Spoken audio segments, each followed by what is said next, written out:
Good evening, guys, gals, non-binary pals, Overwatch fans of all ages, and welcome back to Star Esports All-Star Brawl, where we are starting off once again here in the losers bracket. Final time in the losers bracket, keyword final, as we are in the losers finals tonight between GeForce and BearClaw Gaming. I'm your play-by-play for the evening, Captain Jack, joined by User Intel, coming in on the analyst, and of course refused on production as always. Now, User, tonight is all about the MTD. It is the heads of these teams that have been kind of talking some smack, throughout the chats and Twitters and whatnots, but we haven't gotten to see it.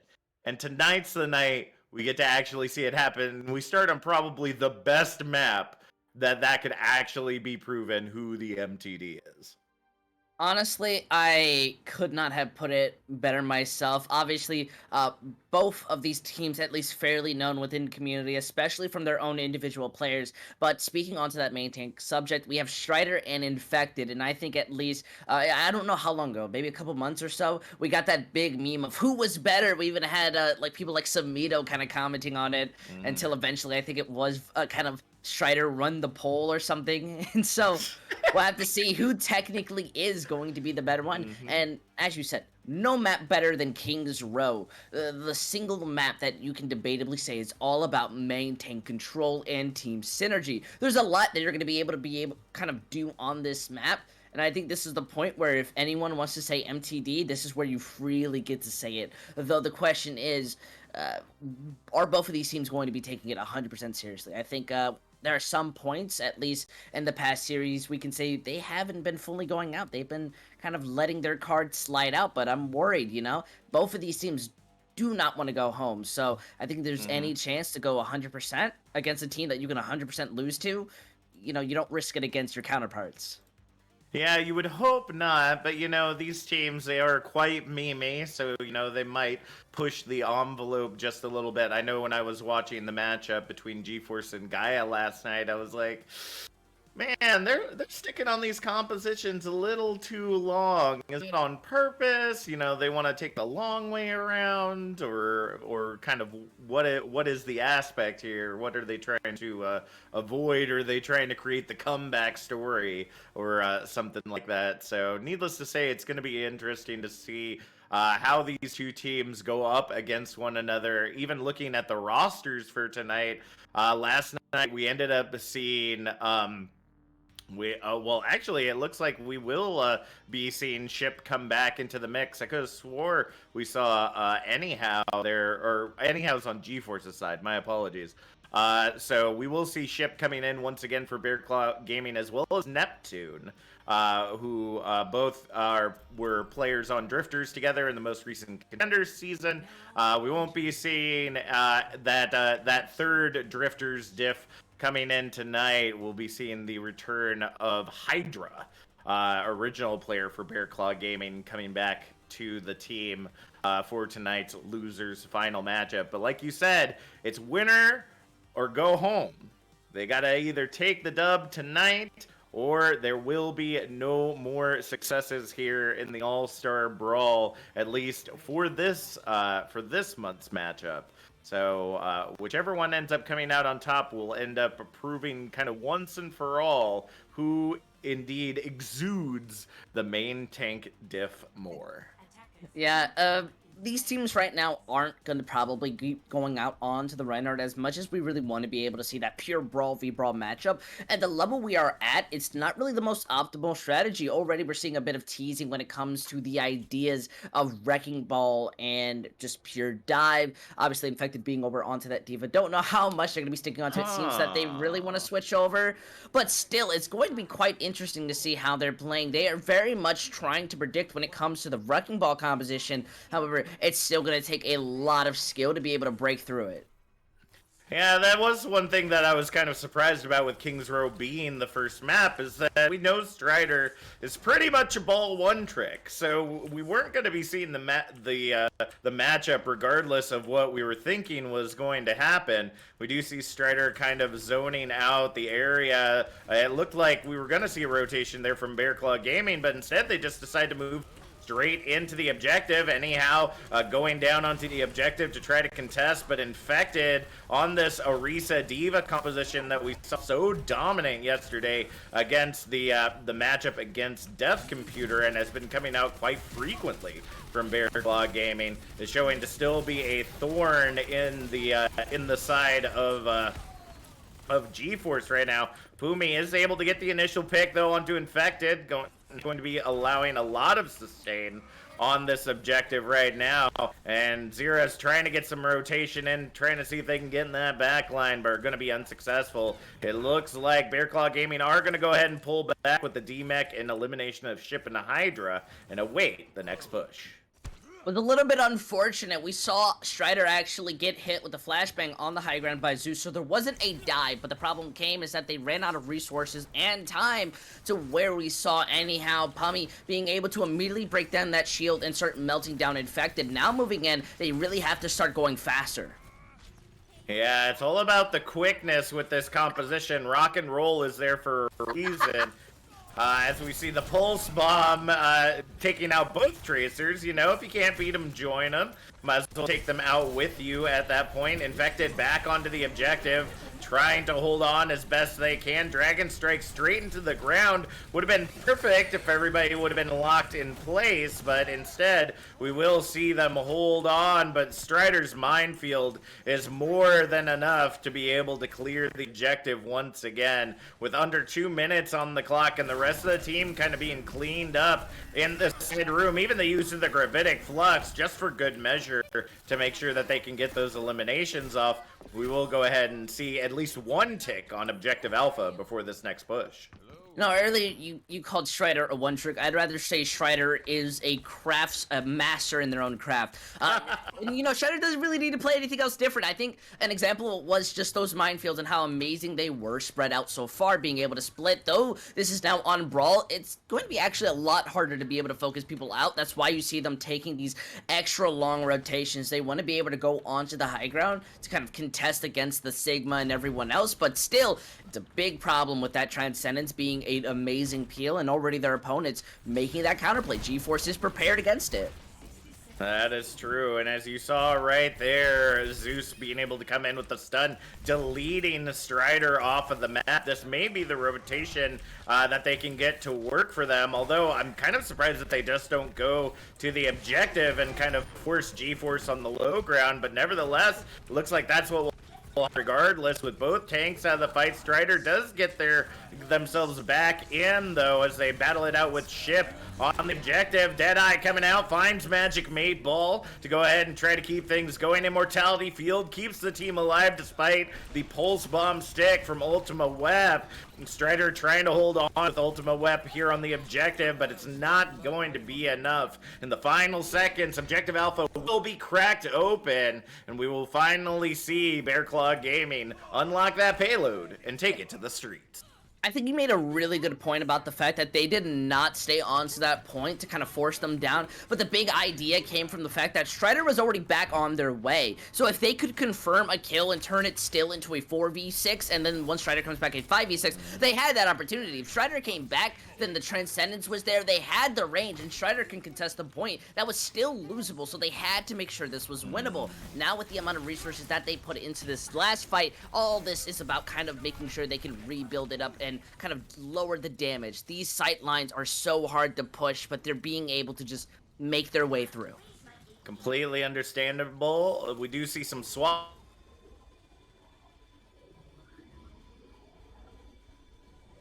Torbjorn, as well as Ultima Web now on the Echo. Payload kind of abandoned for a moment as they try to rotate onto the high ground and get some initial picks. Nothing but a dead turret right now on the objective, as we see self-destruct coming out in the side room for the quick remech there for Ship. Unfortunate that ended up happening to them. But with Ultima Wep out of the fight, that's a lot of damage off of the field right now as they push into Objective Bravo. Still, time banks are relatively small. They're going to have a hard time holding it all together. Strider does make their way through the objective, and even though the dragons are touching, they're able to put that payload into Objective Bravo. 2:30 on the clock. Little bit of miscommunication. Strider 100% wanting to push in, what was most likely waiting for the dragons to get the space to place down the mines. Now they have a big problem. Not only that, Torb coming close, or at least halfway to that own core, but how much stun pressure has been hitting in. They need to start using their ultimates, or else this will start turning into a steamroll. That's right, Magic Maple now coming back in on the Mercy to give Ultima Wep the support that they need. Infected with the Shatter, finds Strider, exactly who they were looking for. Deadeye comes out, gets the double onto Pumi and Magic Maple. Zeus striking with lightning and fire right now, just cleaning up every single head that is in their way. Under 2 minutes on the clock, but it's going to be quite a stall here on Objective Charlie. Look at this, already coming back in the fight. That last one was very calculated, but the big problem comes is the respawns are there, the mines are flat out, Infected is stuck inside the enemy line.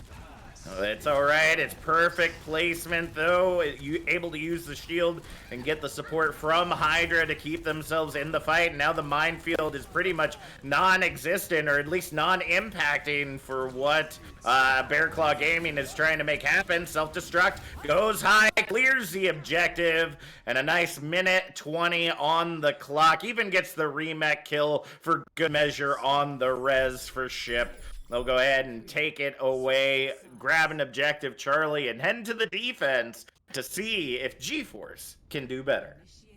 A little bit upsetting. They weren't able to get as much value as they wanted when it came to those mines, and I think that was the big problem there, especially because the fight beforehand, they used a lot of their resources, but it just seemed that BearClaw were pretty proactive in their fight. They used that Shatter to engage. They immediately take out Strider, and Strider's coming in, you know, the next fight, like, well, I have to use these mines to slow them down. It doesn't even find out Infected because it's mostly on an opposite side, and they kind of pressure out. They didn't really have any big boops besides from the Wrecking Ball, but it's not like a Lucio where you can kind of use a direction. You have to kind of momentum base it, and they weren't able to get any boop kills, and slowly off, they weren't able to kind of isolate things. They didn't have that big ultimate like a Gravitic Flux or anything, and unfortunately, it cost them at least a minute and 20 seconds when it comes to letting their enemies push in.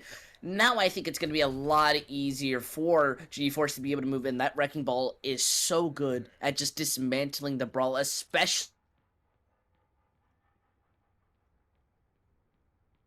for ultimates in a good rotation, as well as they're not scared of solo ult. Infected being able to shatter out the Wrecking Ball is an absolute big brain play, so it's gonna matter, do you even let them get the opportunity?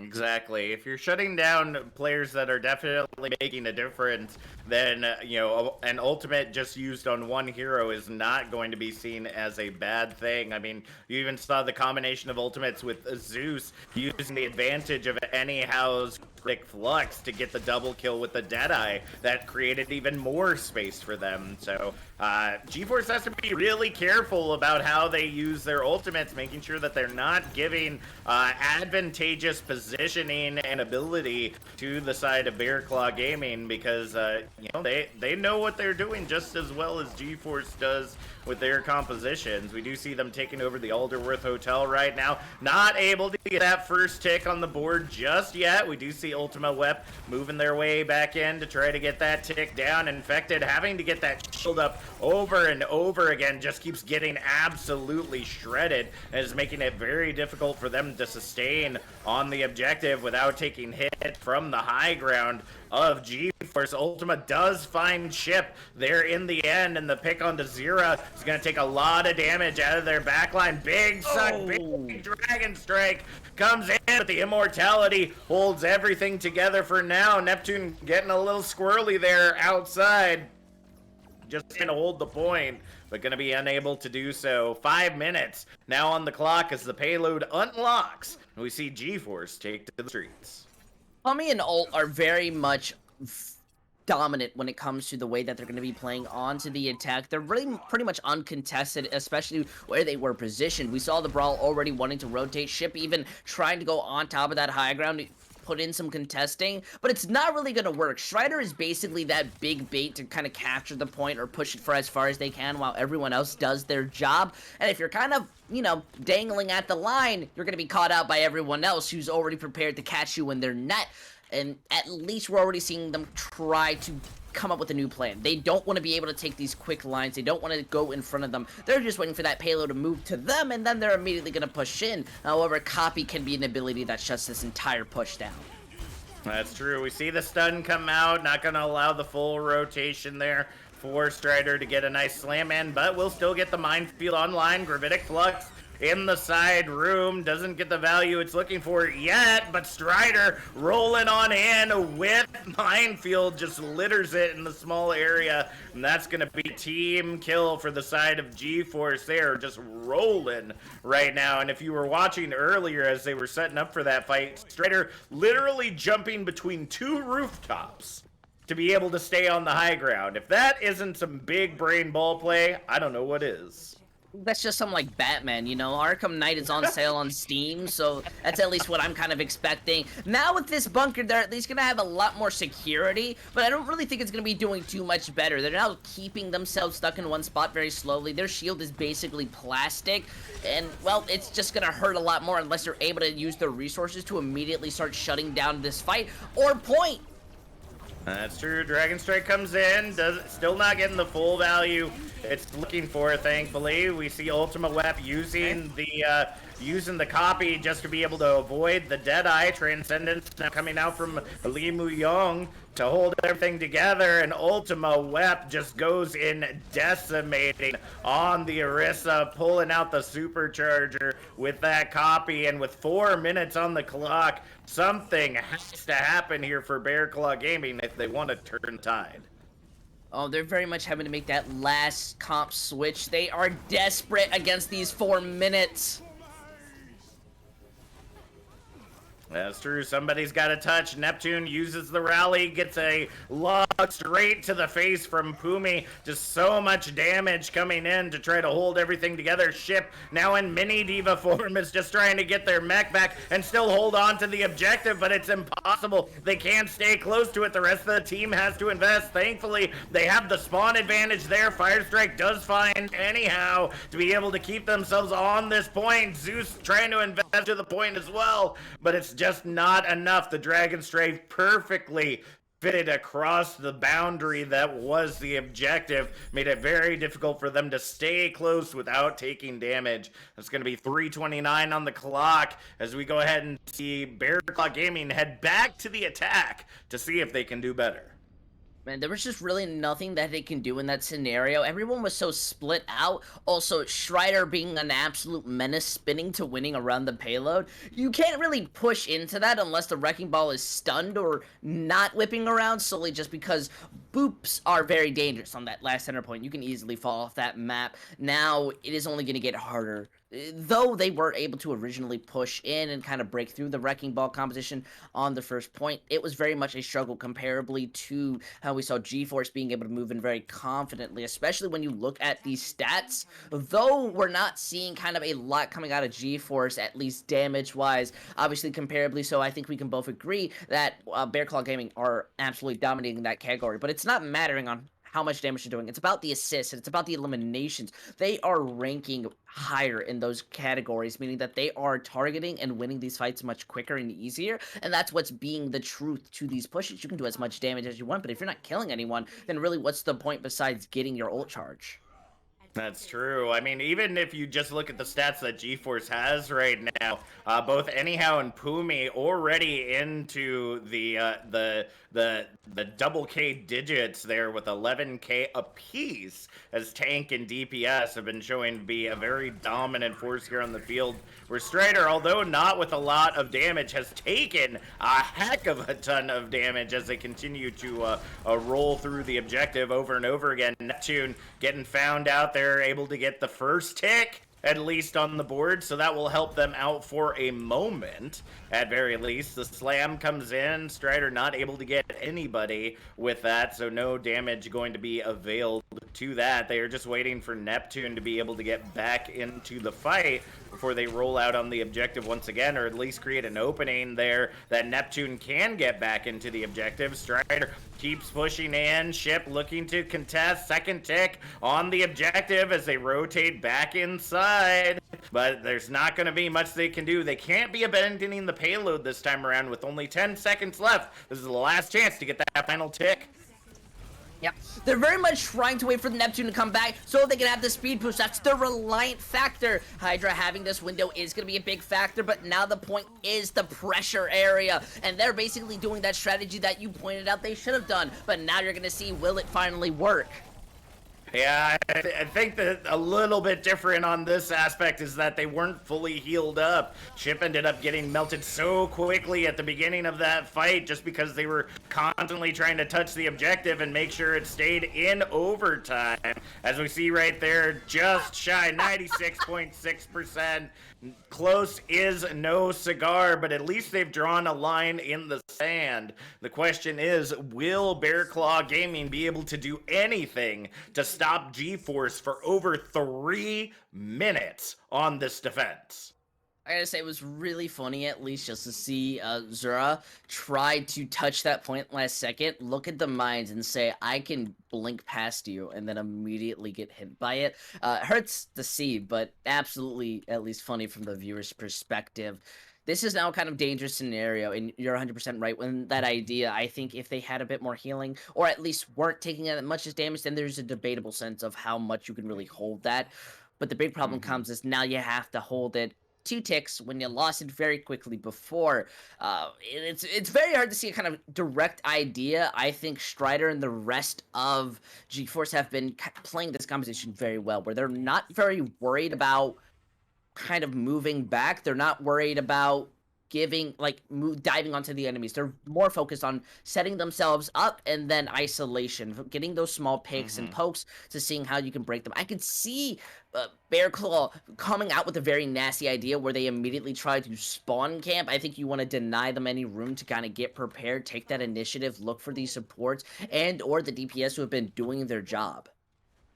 That's true. I think the thing that kind of is interesting for me is the fact that we're seeing Neptune still on this Lucio. Like, I understand maybe using speed to get in and out of fights, but with how quick a majority of this team is, it's going to be very difficult to be able to close that gap, even with the speed boost available. As you see, Strider's already in the backline. Having a second stun like a Brig might have provided a little bit more value to them because they're going to have to sustain on this objective a lot more. As you see, that first tick almost getting ready to come out, and the first pick comes in. The accretion finds Zeus immediately. Wasn't able to get the rotation around that shield fast enough, and the cleanup is fast and fierce. GeForce have come out to bring the fight to BearClaw Gaming today. They will not let the champs continue to keep their crown, and they're looking to shut them down right here, right now, taking them out here on Kings Row to get their first point on the board.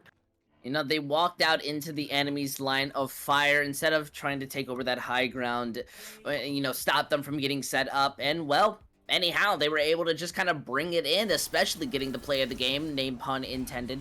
Look at this, absolutely stolen too. Those mines did the absolute work when it came to it, and yet we're going to be seeing that capture. Now, I think this is kind of where we're going to be seeing a lot of changes go in. As much as that Wrecking Ball composition is going to work further on, I think this is where BearClaw are going to be able to start adapting around it. I see what you mean there, by the way. Yep. I think Kings Row is one of those maps where if you're not going with the pure kind of mirror brawl, well, then it's really not going to be working as well. I think we can both agree that Strider very much is kind of the winner when it comes to that Wrecking Ball, though I would have been more interested to see a mirror. I definitely think it is debatable to say kind of everyone else's skill to be able to kind of follow up and bring it in. I definitely think these teams are semi-even, besides from maybe a few individual factors to see how they're going to bring it out. So, at least BearClaw are going to get a chance to ban a map. So, well, pick a map, and then GeForce get to ban a map. So no matter what, they can ban a map that BearClaw is going to be good at, which is specifically brawl or bunker kind of things, and GeForce can enable themselves to move further on to dive and wrecking ball kind of strategies. Interesting. Well, the band that came in is Lijiang Tower. Definitely wasn't the one that I would anticipate because it is a very, or can be a very dive heavy map, depending on the teams that are participating in. So it's almost like kind of shooting yourself in the foot to spite your face or to spite your body there. But nevertheless, BearClaw Gaming will now get the chance to pick from the map pool, obviously not taking us back to a hybrid map, but there are a lot of options on the table. I want to go back a little bit and talk a little more about how you were thinking that the mirror comp may have worked out well. And although I feel that Chip would have done a really great job with the Sigma play that we were seeing coming out from Anyhow and being able to kind of parallel that, I'd have to say that I don't think that Infected would be able to keep up with the pace that Strider was putting out on the Wrecking Ball. Although we know Infected to be a very good main tank, many of the times that we've seen BearClaw Gaming on that Wrecking Ball composition, the setups tend to be kind of slow, and it takes a lot more time to get set up and get people in place before the Wrecking Ball's able to come in and really kind of get the show started. Whereas Strider kind of has the freedom to do what they will. There isn't really a whole lot of planning that's involved, at least on Strider's part. It seems that the rest of the team is just kind of working around them, making themselves available to get picks based on the setups that Strider is providing, and they're just in a matter of moments. He's looking for those opportunities, and he's creating those at any possible moment that he can. And heading into Nepal, it looks like will be our next map. That's that's a very interesting map for Wrecking Ball players, especially. In Village it may not be as easy, but if you're looking at Shrine or Sanctum, that's a completely different story. I think to sum up just your point from before, I think it's just Strider absolutely goes burr. Wrecking Ball, nothing more than just understanding Wrecking Ball mechanics, and I definitely think you got a very fair point. So, kind of moving that to the side, so we can focus more. I think Lijiang Tower was absolutely one of those maps that you had to ban, solely from the fact that while, yes, it is good to be able to run that Wrecking Ball on it, and you can run it, Brawl still works. Brawl still thrives on Lijiang Tower, especially with that Sim TP being able to move in. 2 out of 3 of those maps, you 100% have to run it, or else you're playing at a big disadvantage, especially at this tier. I think debatably, if this was a whole different team, then you could say 3 out of 3, you can run Wrecking Ball, but with a Pharah, maybe, and an Echo. But going into this, it's going to be a lot harder. Nepal, at least, I can confidently say that this is a lot better than something like Busan, where you still have that opportunity to run Brawl, where 2 out of 3 of it. At least here, 3 out of 3, you can run something pokey. You can run something Wrecking Ball-y, especially on something like Village, which obviously, yes, is more given to that teleporting Symmetra, bunkering down on that point, microwaving anyone that comes in. You can still get away a lot. You can still get away with a lot when it comes to just playing with that Wrecking Ball. At least to a very kind of more convincing sense than Lijiang Tower or anything like Busan. So, when moving in and we're already out to the Shrine, they're really not going to have much to worry about. This is one big open map, and we already saw how much Infected and Ship were struggling when it came to absorbing that damage. Neptune and Hydra only have so much healing that they can provide, and as amazing as they've been doing, I think they've been doing a lot better when it comes to Young and Ball, but then again, Young and Ball haven't had a scenario where they really needed to peel in for their team. We're going to have to start seeing Zeus and Zera start kicking it up to 12 billion when it comes to not only contesting that Pharah, but then stunning and stopping Strider from being able to play the game.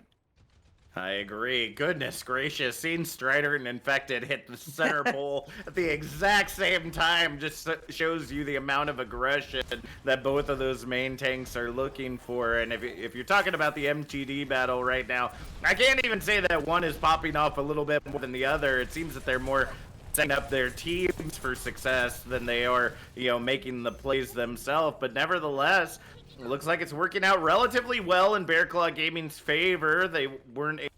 We weren't able to see any real setup coming out from the side of GeForce. There's Strider making his way through the back line. The hack comes in from Zira, though. Not going to be able to do much on a Wrecking Ball except walk around with those little spidery legs. But we will see Ship get demeched as well. Going to make it a little bit difficult for them to be able to hold the line. Ultima Wep already coming on to that barrage, gets hacked out of the sky, but the follow-up isn't there to take them out of the match just yet. I feel a barrage in the air getting ready to be unleashed.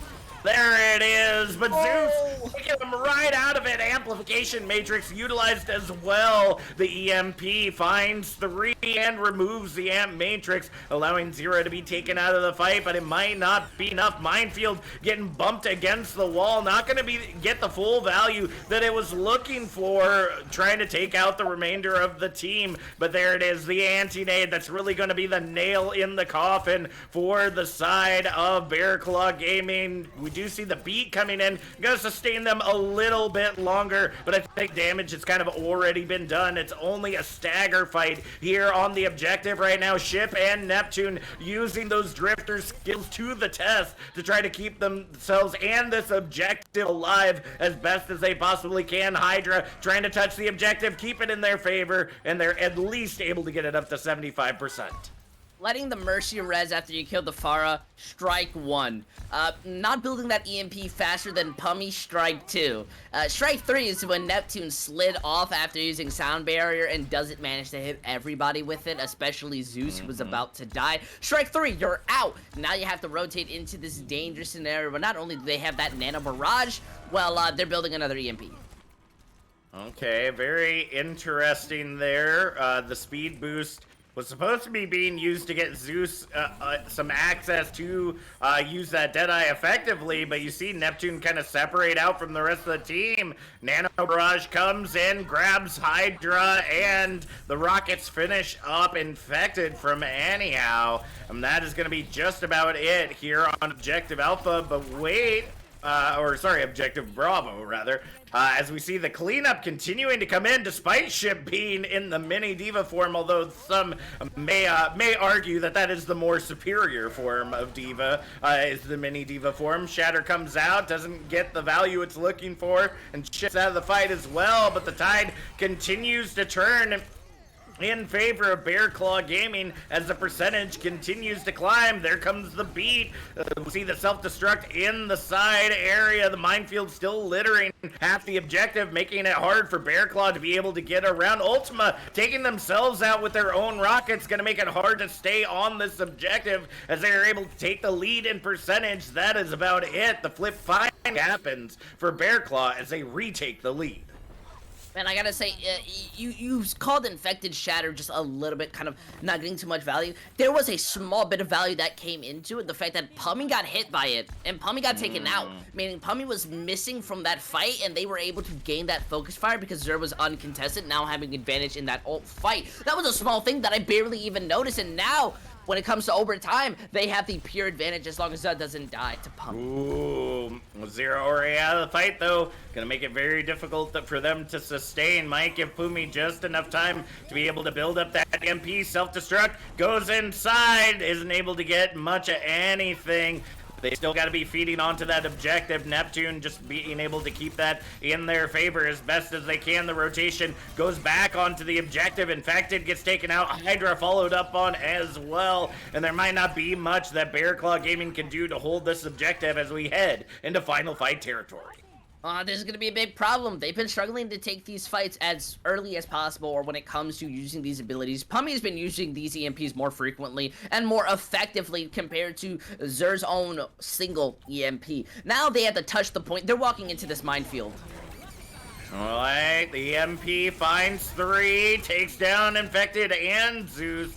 And the cleanup is fierce, but the point gets traded. The rest of the team gets onto the objective and is able to get picks and be able to hold it in overtime. The point is looking to flip back into GeForce's favor as the pick comes in onto Chip. Flip back over, overtime ticking away, and Neptune gets chased off. Zer trying to feed in, keep that overtime wick burning best as they can. Shatter comes in, does lay Pumi on the ground, but the follow-up just isn't there. There's not enough power for them to hold the line, and that is going to be at 100-99 as G-Force put the first point of Nepal on the board.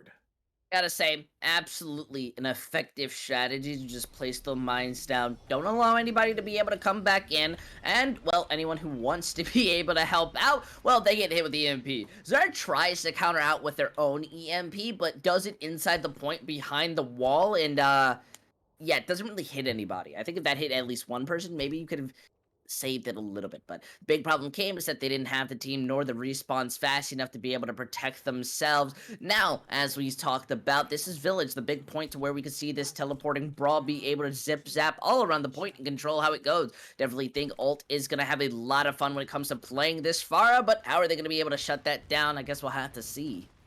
We will go ahead and see the immediate rotation onto the high ground coming out from BearClaw Gaming.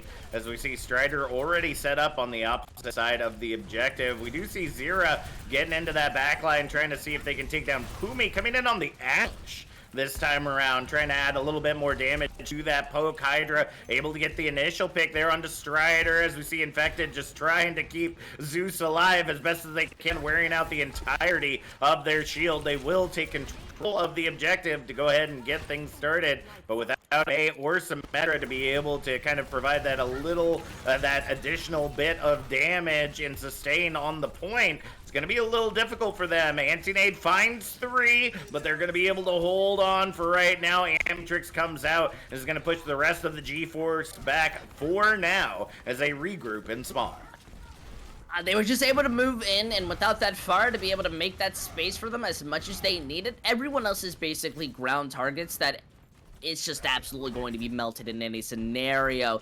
Anyhow can protect you, but Infected's just going to walk on you. Now they have a lot of free space to be able to defend this point, and this is why it's going to be looking so strong, especially Zeus's own high noon. You really can't walk into that without being extremely cautious. Well, let's see how cautious they will indeed be. The dynamite comes out, gets nothing but Infected shield there, but Bob is already online. Gonna get set up outside the objective, though. It looks like the direction might have been a little bit off there. The Deadeye does find anyhow, and Zira is able to finalize the elimination on that. Barrage comes out, finds 2, but gets stuck with the pulse bomb of Zira. Minefield also out on the objective, and here we go. Objective 2, Electric Boogaloo at the 67 mark. We will see control trade over with a team kill to G. Yeah, that's just a really big old combo. Absolutely destroys the mech before you can truly DM it. I think you have to be anticipating it to the quickest factor to be able to shut it down. Though I think it's going to be a lot easier kind of to just move in. Ult is only going to get so much room, and this is just one long sight line. As much as you can rotate behind it, once you lose that high ground potential, it becomes a lot harder to kind of contest it. That is true. Big Slam comes in, gets the entire team. Get a lot of value there for Strider. Self-destruct goes high and ship gets taken out in the process. You're able to get the trade onto Magic Maple. The ultimate wep, unfortunately clicking the wrong trigger again. Second time this match that they've taken themselves out on the Pharah, and now it's just a feed fest for the objective. Pumi hoping that they can earn up that mob to be able to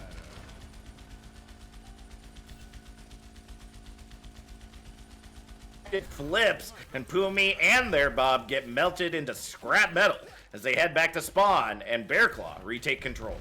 Your KD can't be ruined if you kill yourself, right? I don't know how much that how much that affects you when it comes to this. Already being able to take this initiative, finding out Young, absolutely beautiful. This is gonna help them a lot. That Reds is such a valuable reforce you need to be saving for your Pharah.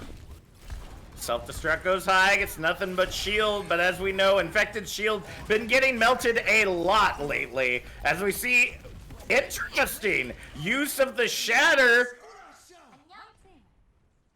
All right. Okay. Use of the shatter to clear the minefield, which was interesting enough on its own, but then the minefield that should have been zoning the objective for the side of G-Force wasn't utilized. And they gave it up with a good old Charlie Niner. Well, I guess it's not Overwatch if you don't see 9 at least one objective. Nevertheless, we will see them move on to Sanctum, our final map here on Nepal. With things tied up, ooh, I really don't know which way this could turn. This point can be the most frustrating. I think it's just going to go down to who's going to be able to be better at these rotations. Pummy's been absolutely consistent and dominating onto the Sombra. I think they're showing that ability to be able to build this EMP. But more than anything, can they work as a team, move forward, and stop these setups? This is what I want to be seeing coming out of BearClaw Gaming. They can 100% bring it in unless they just don't work as a unit and they don't move forward. All right, well, they're looking for Strider. They're waiting for him to come in with the boops. I'm finding this, like, full rotation around the objective, you know, a little bit of ring around the rosy. I feel like it puts you kind of at a dangerous spot of possibly getting booped off, but, you know, worked out really well for BearClaw. They were able to zone out Pumi and take down Strider and the objective all in one fell swoop. That's what I call a beautiful trap you lay out for them. That's the Wrecking Ball's big weakness. As much as you can rotate without that speed boost or the rest of the team being able to kind of peel in for you, there's only so much you can do. As well as I'm loving the fact that they are already moving out, looking for any staggers, wasting their time as much as possible to the point anyhow has to switch on to that Sigma, just to be able to rock people, to be able to play us out that shield, to help out Young and Magic. This could be a really good hold. They're already set up to catch them out on any point that they move in. A false reliance, but the moment, look, see, they already have to kind of move back out the second BearClaw say, we see you. All right, well, it's the Battle of the Tracers on the objective. Zira able to chase off Ultima Wep for now. Strider trying to roll through, doesn't get the value that they're looking for with the Amp Matrix there to sustain. We do see the trade, though, onto Limu Young and Hydra. Without having the main heals in, might be a little difficult to keep things contested here on the objective. Neptune out of position from the rest of the team, gets bowled on over, and with no supports, it's going to be difficult for them to hold the line. Shield comes out from Magic Maple, keeps the Pulse Bomb at bay. Ultima Wep missing on their Pulse Bomb as well, but the objective continuing to be in their favor. Self-destruct comes out, is able to zone, gain a couple of additional percentage. The boop coming in from Neptune, it is intense, and there it is. The beat has been dropped. Sound barrier from Neptune to be able to keep everyone in the fight, and now it's last fight territory as BearClaw have dug in to this objective. Just seems BearClaw are not getting the room that they need to be able to play this game. They have to now use this Transcendence to be able to stay alive, but to touch this point, and you get booped by Neptune! Neptune says bye-bye! Lots of bodies in the bottom of that. Shatter comes out, misses Ultima Wep by just mere moments. As we see the rally coming out from Magic Maple, trying to see if they can push up against Infected, who is alone right now on the objective. The rest of the team charging in, but Infected's already down. Pumi putting the team on their back right now. They're trying to find any way to take this objective in their favor. Strider falling incredibly low, but it looks like the damage has been done. We will see GeForce be able to take the objective at least once in their favor, but at the 99% mark, they gotta hold the line. Looks like they're just gonna be feeling a little bit more breathing on to this. As much as they can hold this point, they unfortunately lose it out in those last seconds. I feel those are the adrenaline moments where any team can bring it back from any scenario. The big problem comes on to holding it. There's enough time in this bank to where we see BearClaw Gaming not really needing to move on to that point, force down the ticks. They are not going to win if they play this poke. I think this works a lot better if they just force out these rotations and then immediately speed onto you. That is true. We do see these rotations continuing to come out here. Pummy and the rest of the team putting on a clinic right now as the Gravitic Flux finds 4. Strider coming in with a second slam and a big eat from Ship to make sure they don't get absolutely deleted right there. Unfortunately, Infected gets trapped in the corner by the Dragon Strike, not able to rotate out in time, and Pummy just pummeling the rest of BearClaw Gaming right now as they hit the 60% mark. Well, they're going to be feeling fine, and more than anything, they're going to be feeling a lot better. They have a lot of room to be able to protect themselves and bring it back, though they had to use the ultimates in their back pocket to be able to bring this out. They're at least now more centered to be able to counter rush this. They know what they want to do, and it seems more than anything, BearClaw want to be playing on the point. All right, well, we do see the point flipping over. Overtime, Ore taking away Strider, realizing you don't have the time to be able to contest like you did last time around. You got to be able to get those points, and Zeus able to get the pick onto anyhow. Limu Young coming in with the Transcendence to try to hold the line and get it back in their favor, and Ultima and Pummy just dominate after that Transcendence comes out, flipping it back to Final Fight. It's getting very anxious. They're not getting any setup time. They're not getting any room to immediately rotate. It just seems once the Wrecking Ball composition gets started, Strider makes sure that the rest of the team is prepared to be able to push in, especially Pummy, who has continuously been able to find these small factors that end up changing the game. That's true. We see overtime ticking away now. Somebody's got to get back on that objective. Dragon Strike is utilized, as is the beat, to be able to hold everything together. Zera comes in, gets the pick. Self-destruct way too high for Ship. Just trying to keep them away as much as they possibly can. The minefield comes out. Bummy finds Neptune isolated on the objective, and they're now held in the side room. The flip comes in for G-Force once again. Infected gets stunned. Now Pulse Bomb able to be found there by Zera, but the overtime wick burns down, and G-Force continue to hold the objective in their favor, putting a second tick on the board, taking us to match point now against the champions, BearClaw Gaming. Getting incredibly close, but I think at that point it was a little bit more of just the composition kind of working to the best. Neptune being able to get that boot, by the way, was absolutely insane because Magic and All Right should not have fallen off the map, but I think they weren't pushing the right momentum and they get caught out. So, but that's besides the point. I think right there, just the Wrecking Ball composition has so much longevity, and especially at this tier, I think.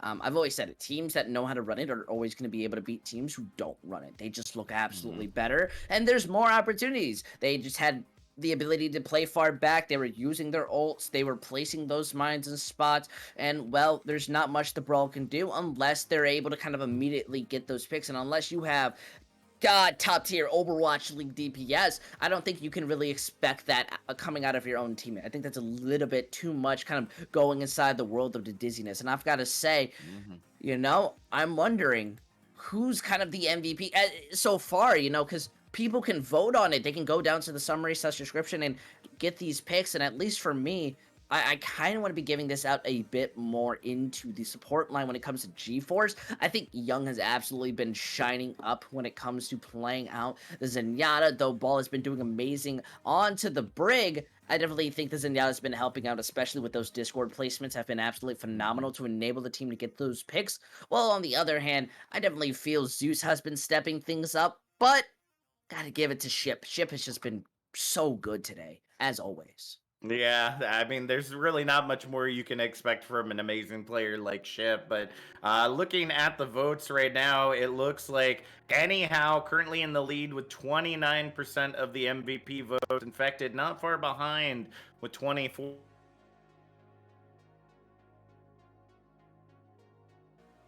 You know, I understand if you're waiting till the last moment, but this could be that final moment. We might be heading in, well, we are heading into match point territory for G-Force. They could take this away in a clean sweep, and BearClaw have to think about something different to do here. I like kind of what you were saying because I was thinking of an analogy like NASCAR, right? You know, if you're the fastest car on the field, you know, being the wrecking ball or the tracer that's just kind of zooming around, and then you got the pit crew. You know, you got your Sigma to kind of keep everybody safe, and then you've got the supports, you know, that can heal either close up or at range, and they take care of the wrecking ball and the tracer as they go by, and they just keep making laps, and just absolutely disturbing the absolute force of nature that is on the objective or wherever it is that they're working. And you know, when you're trying to sustain in just one place without moving, although normally we're used to that as Overwatch players, you know, the domination of either double shield or brawl or rush have been something of several years of unlearning now, as we see these more, you know, speedy dominant compositions that it doesn't take necessarily a lot of damage. It just takes enough poking. You keep poking and poking and poking, and eventually the walls just come crumbling down. It looks like the ban coming in from GeForce is Temple of Anubis. So not going to be seeing any of the Egyptian statues today, unfortunately. But BearClaw is currently planning out where their next map would be, and it will be important to pick the right one that's going to work out best in their favor. While we're waiting for them, be sure to be hitting that heart below, punching that bell, so you get notified every time we're online. You can also hit that sub button if I remember correctly. It is on sale right now, 20% off, so that's only $3.99, or Twitch Prime or Amazon Prime sub. Will support this amazing community and all they do for the Tier 3 scene, so be sure to be helping them out. Looks like we're still waiting on that map choice for BearClaw Gaming. If you were sitting in the BearClaw, digital locker room right now, user, what would you be telling them? Like, what is the focus that they need to have right now, and who should be the main person that they're keeping their eye on? I think when it comes to BearClaw, I think the biggest person that you're wanting to focus out more is Ultimate. Ult has by far created the second amount of most space, but it's consistently been the biggest problem going up against them. Yes, Strider is doing an amazing job of booping people around. Yes, their off tanks are being able to kind of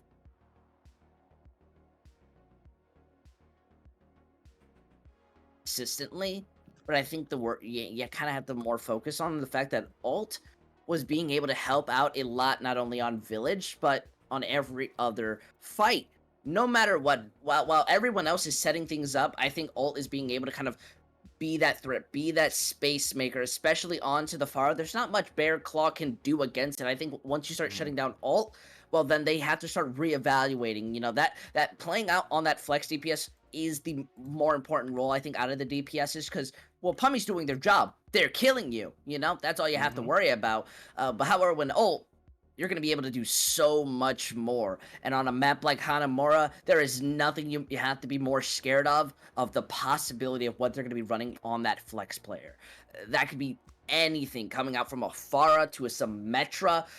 And, well, it just seems GeForce want to be able to make sure that they cap this as they want to go on to attack. There is going to be nothing more scarier than seeing BearClaw trying to defend this. Though I do feel the Brawl bunker, whatever they work with, is going to be working a lot better. I'm more worried on GeForce, especially because with Temple of Anubis gone, you don't have an opportunity to be able to speed around, I guess, be able to boop. There's no slow tango anymore. However, on Hanamura, you have to be the engagers. There is just nothing you could do. You can't wait for anyone to make a mistake. You can't wait for anyone to kind of misuse their abilities, except for the defending side. And that's what Brawl works best with, not dive.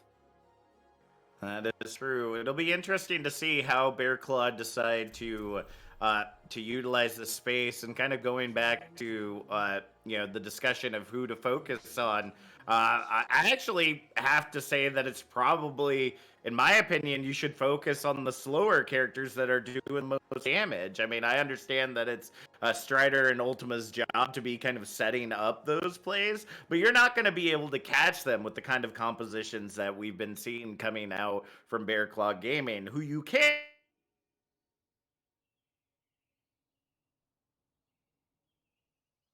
which we've been seeing a little bit. We actually saw a lot of that on Sanctum, where they were kind of rotating around the objective over and over again to be able to chase down those heroes that weren't able to get away as quickly with the use of the speed boost coming out from Neptune.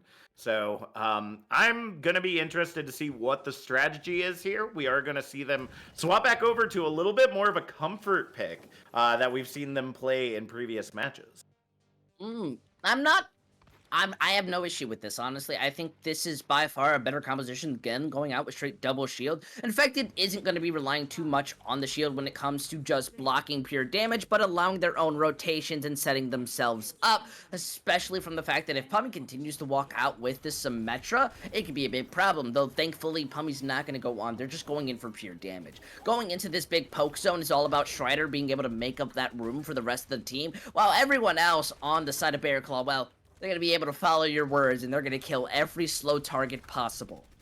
All right, well, we do see that initial pick to start things off, Lee Muyong out of the fight, but they're going to be able to get back in relatively quickly. Anyhow, trying to push their way in. Strider, I believe, is already in the back line, just waiting to drop down on the unsuspecting or suspecting folks of BearClaw Gaming. Dynamite finds a huge amount of value right there as Pummey falls to the sticky mines. The immortality field gets taken down. Strider starts getting that percentage on the objective. Not enough to get that first tick just yet as Magic Maple.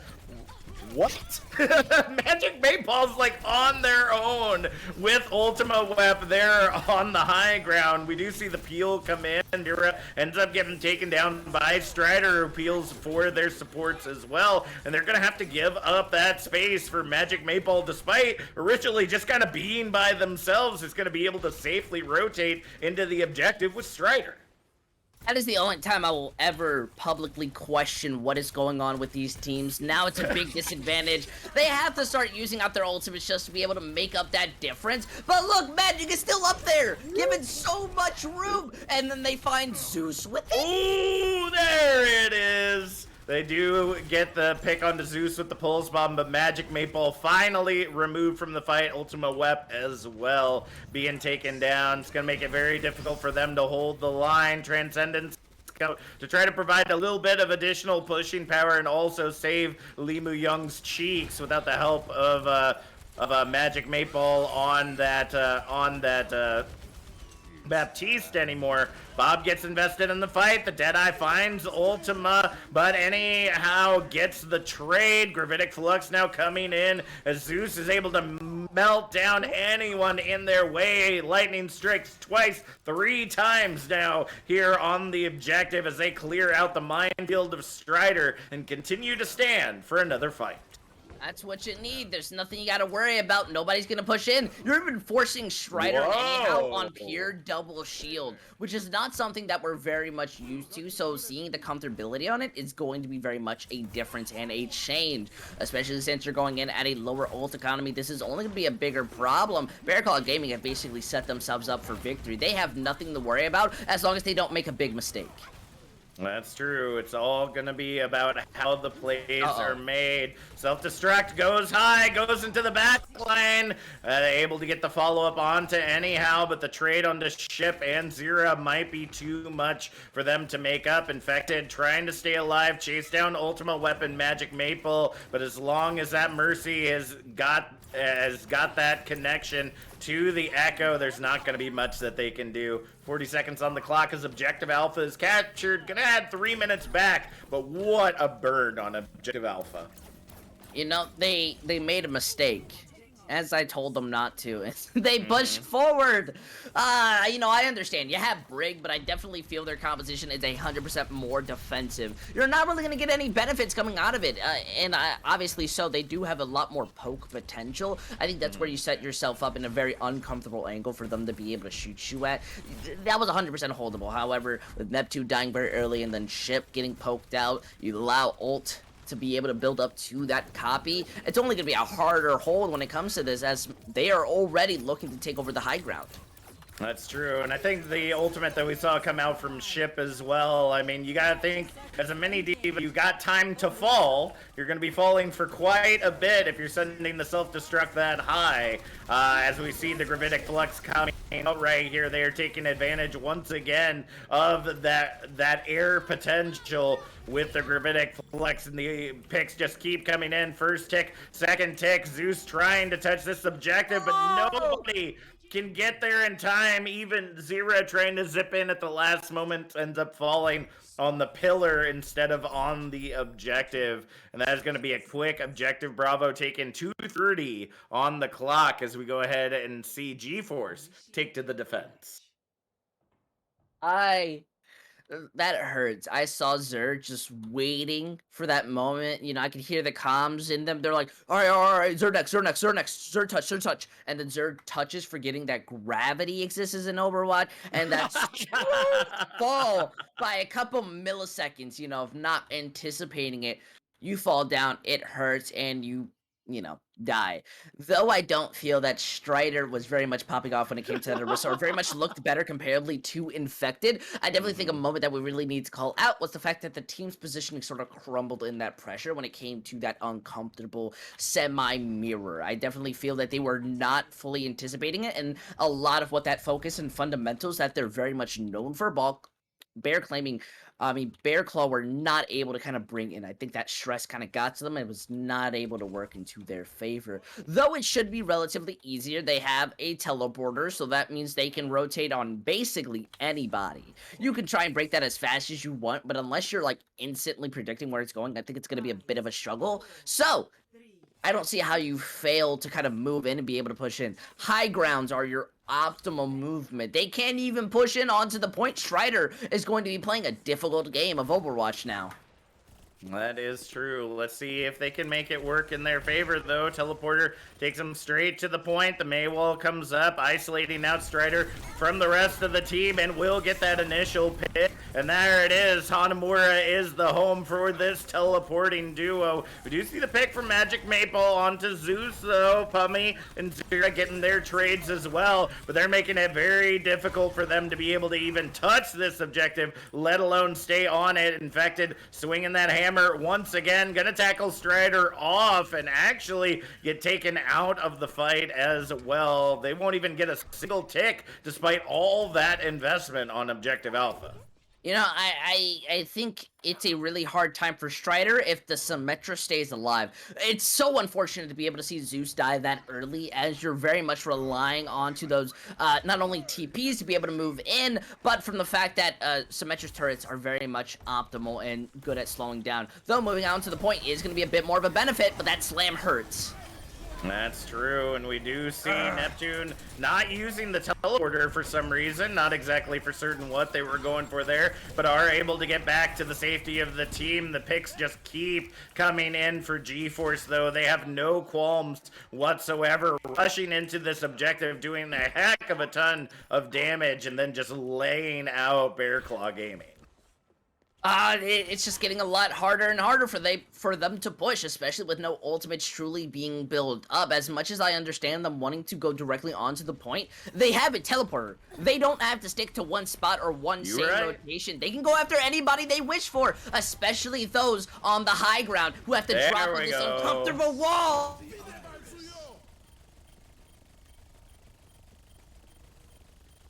Find some picks with the minefield as the Bob gets invested as well. Ship able to get the trade on Magic Maple once again, but it's not going to be enough for them to hold the line right now. And they get Limu Young as well with no supports on the point. If they can make a quick push in, they might be able to take this objective. I feel bad. Infected had a really big brain strategy of using the shield to break off the healing for anyhow from the Transcendence, but it wasn't really working that well. And so instead of switching targets, they put a lot of pressure in trying to kill that Sigma, and it just doesn't work out. But you have ultimates! You don't lose this! Just don't use everything and you're fine! You have Blizzard, one of the best ultimates in the game. Alright, let's see if they can make it work. They are going to hold on to this point for now. Gravitic Flux comes out, finds two, the beat invested to keep the team alive. Shatter, barrier, everything in the kitchen sink being applied to this fight right now as they're looking just to get a single tick on this objective. There it is, finally able to get something. Minefield out once again for Strider, but falling under half health right now is making it difficult for them to stand. Ship sending the bomb a little bit too far as the minefield gets cleared out by Infected. Bob almost trying to get sent back into the objective, but gets booped out as Bob shoots down at least a turret. That'll help out a little bit. Transcendence holding the objective hostage right now as the Blizzard finally gets unleashed from Zira. They've got to be able to get these ticks. They've got to be able to keep that time bank a moving. Strider's back in the fight, but Zeus and the power of that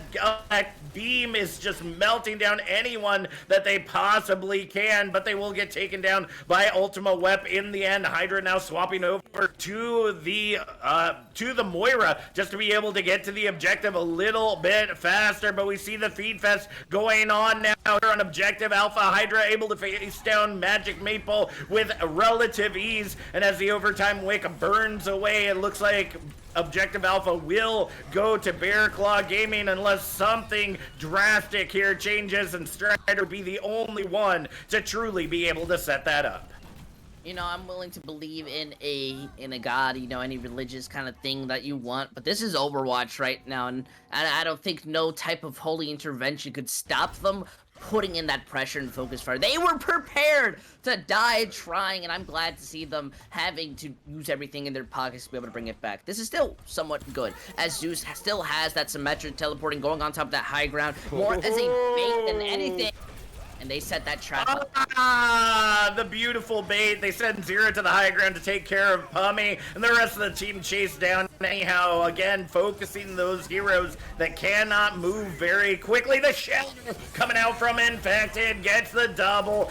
They're able to clean it up with relative ease. The self-destruct goes high, clears out the minefield. Strider is the only one left on the objective anyhow, trying to make their way back in, but they are just getting melted anytime they get close to the objective. First tick on the point, second tick coming out now as they're continuing to just fight it out here on objective Bravo. The Bob gets fed in and is able to get stopped just shy of the objective, being able to hold the line for them and being able to shave that time off. Such amazing patience coming out of the side of GeForce. They 100% could have lost that if they went out as one-on-one, and you know, immediately gets picked off. I definitely feel giving that time for Strider to come back and for those quick mobile heroes to touch that point and make a distraction work to absolute benefits. Though you are kind of coming up on your own ultimates, this is where they really need to kind of play more defensive and more reactive than I think truly going in. As much as Strider wants to be playing as annoying as possible, if you get picked off, that could be a big problem. That truly could be, but I love what BearClaw is doing right now. They know where the baits are coming. They know who to be baiting and where, as we see Strider are making that rotation. Gravitic Flux comes up, grabs the tanks, but everybody's going to stay alive for now. The barrier comes out, and they're just going to go straight to the objective now. Minefield comes out, but some of that is going to get cleared by the barrier. Going to make a nice space for them to be able to work in. Coalescence now out from Hydra. Massive anti-nade, though, from Lee Mu-Young is going to make it hard for them to sustain on this objective, as we see the Feed Fest continuing to come in. Strider, unbeknownst to Infected, comes in on the Reinhardt and just bowls them right on over. Will get melted down by Ship and Neptune, but the damage has already been done. 20 seconds remains on the clock. They have one last fight to get a single tick on this point. Gotta make something happen, and I think the big problem comes is that, well, never mind, they're walking in. We won't talk about a problem. We'll have to talk about everything else. That is true. We will see Strider moving over to the Roadhog. I'm not exactly for certain why that was the pick. They were on the Reinhardt and did just fine when they came back in, but they're going to have to give up that speed to be able to hold on to this point. We do see them shift back over. The stun comes out. Bob invested once again on the objective, and the points being cleared. This is their tournament lives right now for BearClaw Gaming. They have to be able to hold this line, but it is not going to be enough. It looks like the team is already admitting defeat before the fight was already over, as GeForce walk away defeating our previous season champions and go back to face off against Gaia in the grand final. You know, if there's any team to lose to, it's definitely got to be a team of your friends, you know?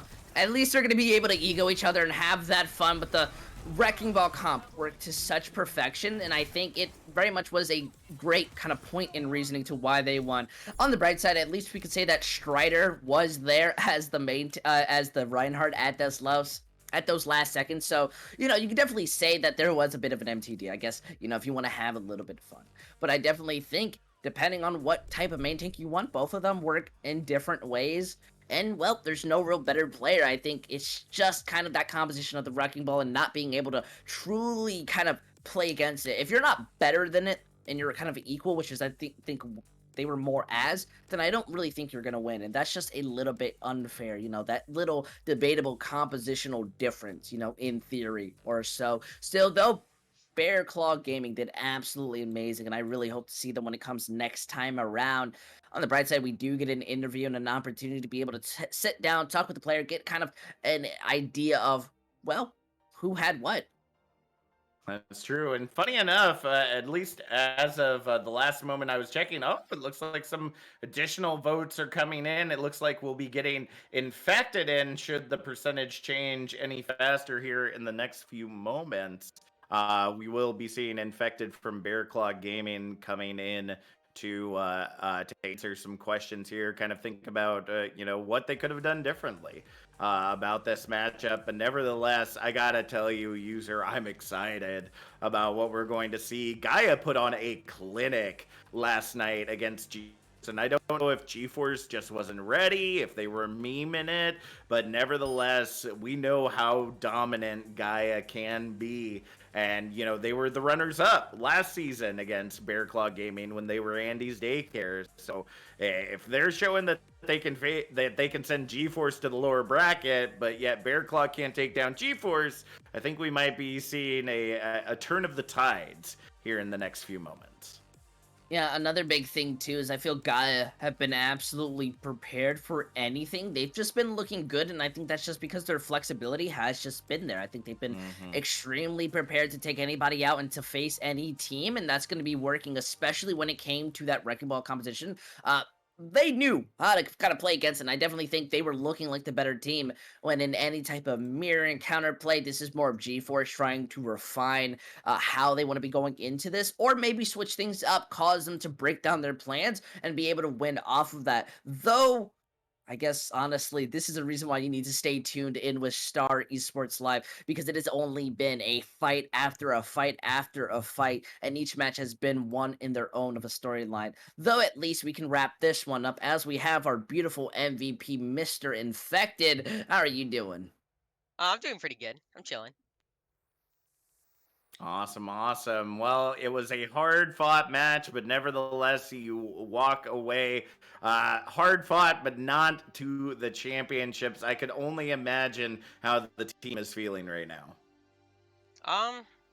Honestly, I don't even think we're that sad because like the past 2 weeks were like really hard for our team since we were at like a Chicagoland and we were coming back and like half our team's also on Thanksgiving break, so we kind of had to like come in with ringers with like Neptune, Ship, and then also Zeus off the bench. So I think we did pretty well for under the circumstances that we had. Okay. Yeah, Completely understandable. Yeah, I definitely agreed. I also got to see you guys at the Chicago. You guys played absolutely great. Loved seeing you guys. I didn't get to see you IRL, but I did get to watch you IRL. It was beautiful, by the way. Either way, I definitely think kind of moving into the future. You guys kind of got to go up against that Wrecking Ball composition, and I kind of want to get a bit more perspective. As a player who's going up against it, what is by far the most struggling thing that you guys had to face in it? It's a hard one. I think just keeping our backline alive, because like you could tell that they're always just trying to go after like Hydra and like Zeus especially. So it's just like just trying to keep them up like alive and healthy to pump out the damage is just the hardest part.